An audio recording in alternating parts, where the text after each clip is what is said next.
ఈ చిన్న ఆకుకూరలో ఇన్ని విటమిన్స్ ఉన్నాయని చాలా మందికి తెలీదు. నాకు కూడా తెలీదు. ఈ మధ్య తెలుసుకున్నాను. అదేంటంటే ఫస్ట్ అయితే పాన్ పెట్టేసుకొని పోపు వేసేసుకుందాం. పోపు వేసుకున్న తర్వాత ఆనియన్స్ కూడా వేసుకొని మంచిగా వేయించేసి అందులో కొంచెం కరివేపాకు వేసి, కొంచెం ఉప్పు కూడా వేసి, కొంచెం పింక్ కలర్‌లోకి వచ్చేంత వరకు వేయించుదాము.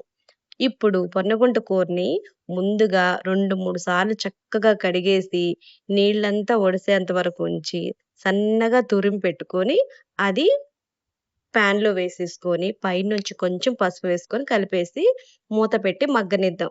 ఇప్పుడు నేనేమేసానంటే, 4 ఎండుమిరపకాయలు, ఒక్క స్పూన్ ధనియాలు, 4, 5 వెల్లుల్లి వేసి, చక్కగా మిక్సీ పట్టి, ఈ పొన్నగుంటాకు మీద వేసేసి, మూత పెట్టి ఆకుని చక్కగా ఉడికిపోవాలి. ఈ ఉడికిపోయే లోపు మనం ఏం చేయాలంటే కందిపప్పుని ముందుగా నానబెట్టి ఉడికించేసుకొని నీళ్లు వడకట్టేసి ఆ పప్పుని కర్రీలో వేసేసుకోవాలి ఆకుకూరలో. ఇది చక్కగా కలిపేసి పైనుంచి ఒక్క స్పూన్ ఘీ వేసుకోండి. ఇది చాలా టేస్ట్ ఇస్తుంది కర్రీకి.